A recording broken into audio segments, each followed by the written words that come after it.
Hi there everybody and welcome to another video. On today's video I have this Mini One 2015 and I just wanted to show you where the jump start points are in this car. So I got my jump starter down there, but if your battery is completely flat and you can't access the car via the remote, you will need to use your emergency key, and the emergency key is located within the fob itself. So you just have to press that little button there and then pull the key out like so. You would then have to go to your driver's side and you're gonna find this little cover here, but you can't take this little cover out until you put the key in here, in that hole there. So if you put the key in there and push it up like so, then you'll be able to open this little cover. So what the key is doing is pushing that clip there, that little clip. So you can see the clip go back to normal now. So that will basically allow you to put your key in there and then open your car like so. You can then remove the key. Obviously you can now unlock the door and you can fit that little cover back in there like so.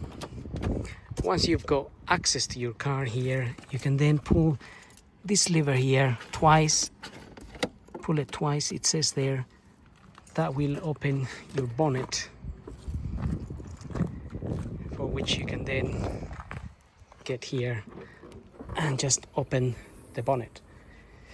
At this point you now have access to the terminals for jump starting the car, and this here bright red is the positive terminal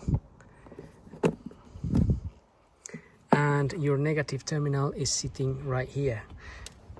So all you have to do is, I've already gone through this process by the way, just showing you where the points are as such. If you have a jump starter like this, then what you need to do is obviously put the red cable, the positive cable, onto the positive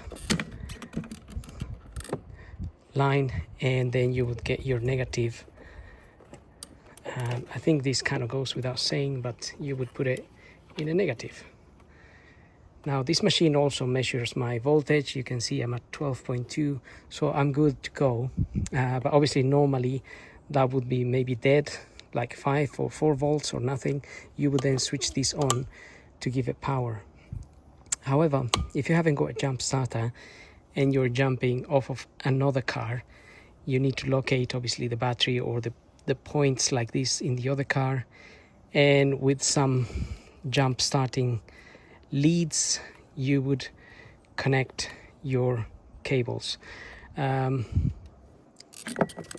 So that's pretty much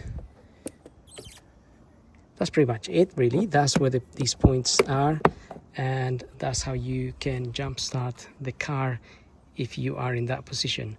So obviously your positive from here would go to your positive in the other car, in the donor car, and the negative from here would go to the negative of the other car. So once you've connected the positive and the negative, if you have a jump starting pack like this one, you're good to go. But if you're jumping off of another car, sometimes you need to leave the other car. So connect your wires while both cars are off, then start the other car and leave it running for a while, 5 minutes at least, so your battery can charge a little bit, because sometimes you will try to start your car straight away and it will not go. It will just do nothing. So it's a good idea to wait a few minutes.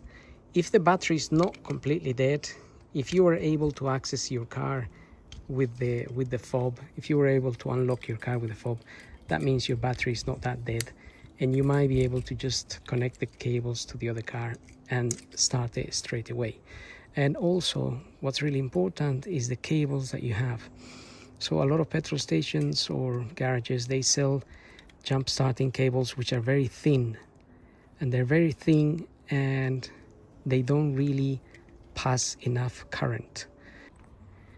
And basically what happens, there's not enough current, those cables get hot, and you can't really get your car started.